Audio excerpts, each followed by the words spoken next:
Welcome to the church, volume 2. Exclusive 213. Got my nephew Nate Dogg in the house. Nate Dogg, holla at him. Where you at? Riding in my car. Energy system training. How different workout styles affect your performance. What are energy systems when it comes to training? Who is affected by them? How can you use this information and incorporate it into your training? How does it make sense from paper to practical outcome?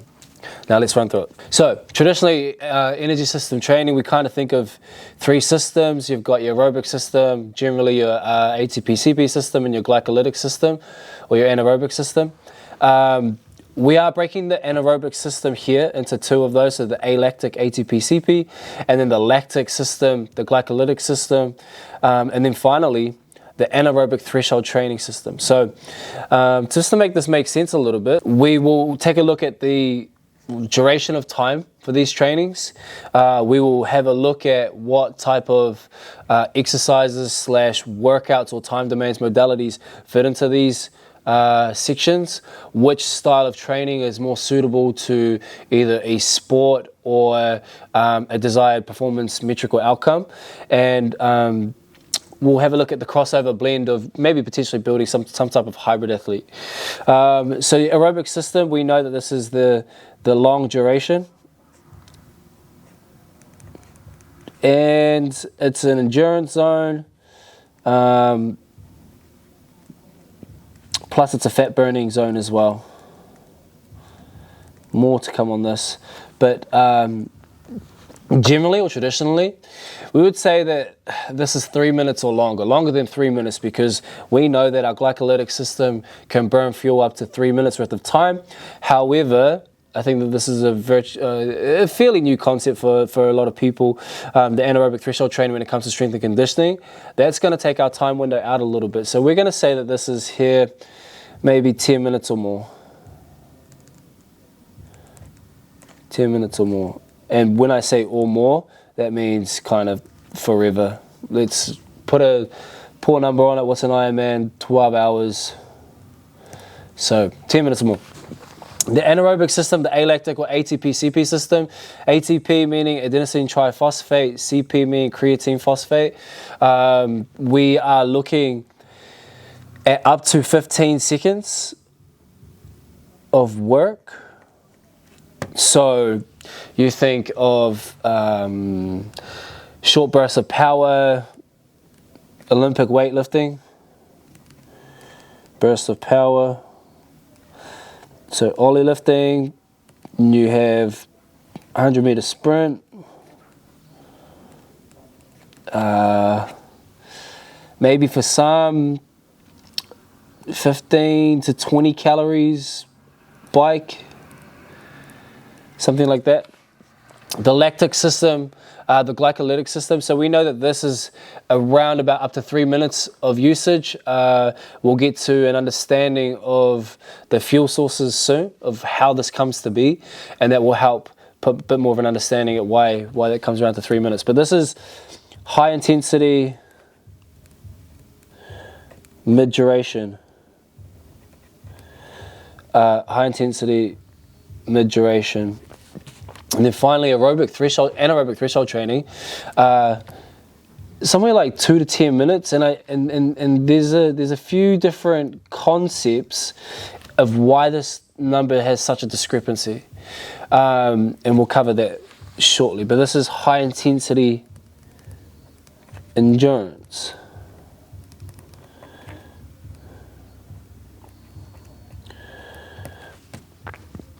Now, an aerobic system, it increases our stamina, improves cardiovascular efficiency, really helps with something called oxygen utilization. How well can your heart pump and flow oxygen out throughout the body? Utilizing it, meaning that can it give fresh new blood cells to the muscles that need it? Can it then clear lactate from those muscles and then breathe it off as CO2? And examples of this aerobic system training is stuff that we would put in more of a monostructural category.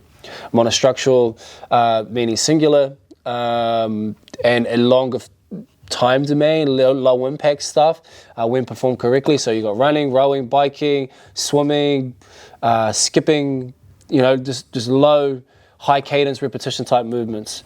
An anaerobic system, the alactic stuff, I mean, we kind of already talked about it, short burst, high power output, sprints, Olympic lifting, definitely fall under those categories.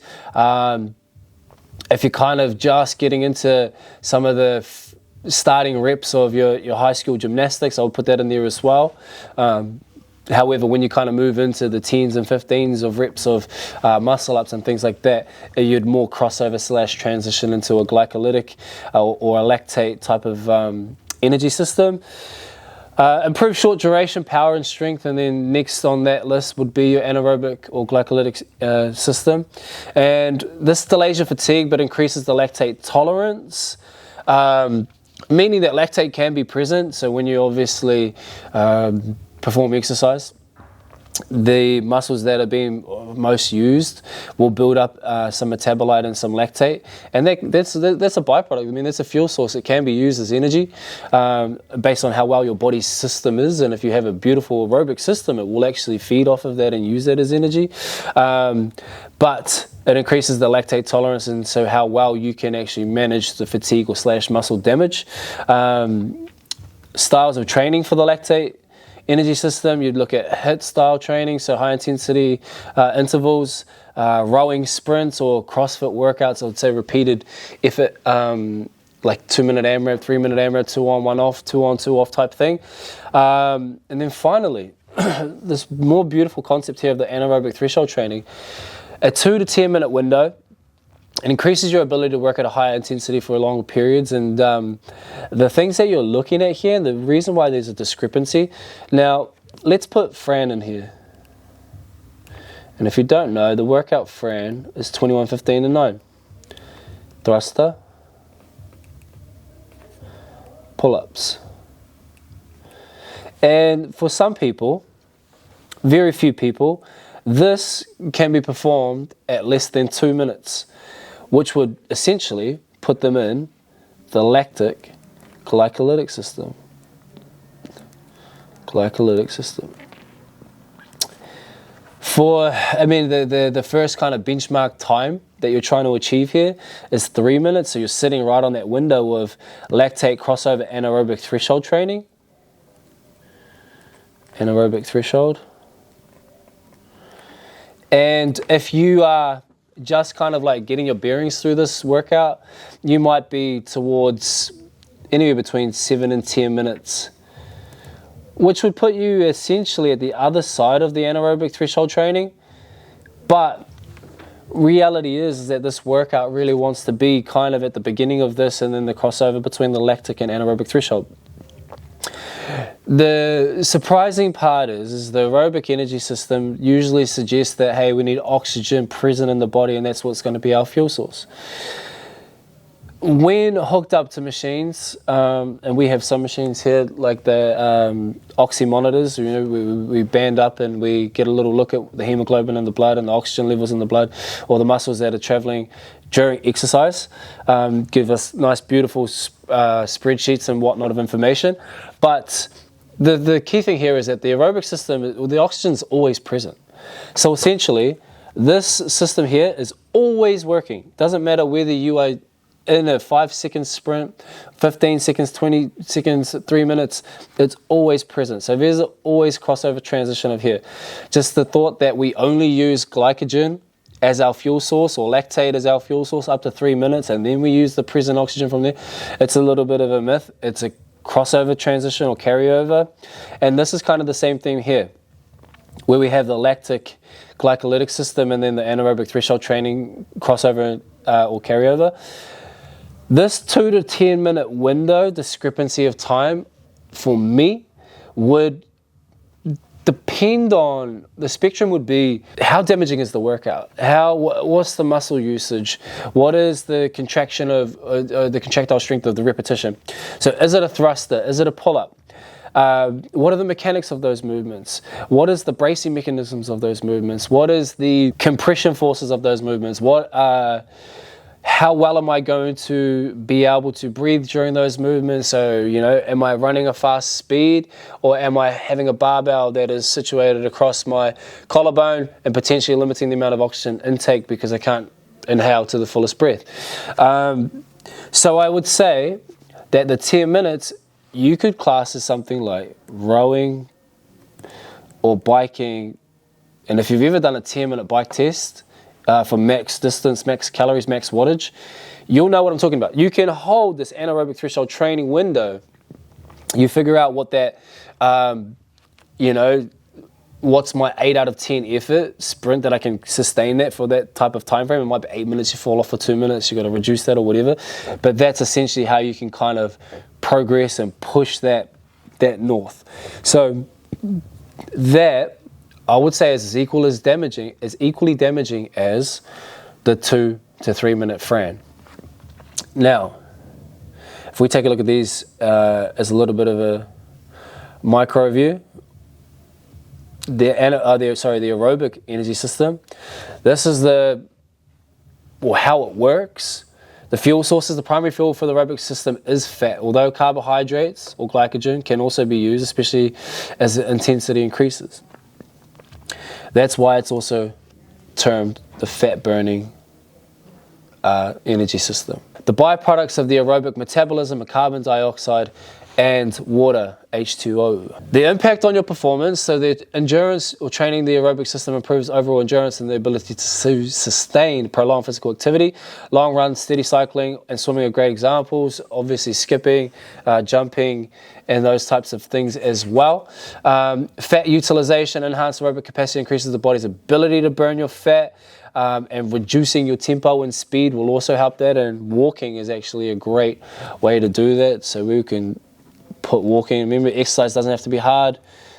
Fat burning state. If you ever heard of zone 2 work, it stays down here, aerobic system. I think that's a big misconception. A lot of the time people think zone 2 work, and if you don't carry a heart rate monitor to monitor what zone you're actually in, and if you don't know, there's 5 heart zones. We'll go HC for zones. But if you don't know, you might be thinking that you're in zone 2 and essentially be in zone 4. So it's crucial to have some type of monitor to understand which zone you're in.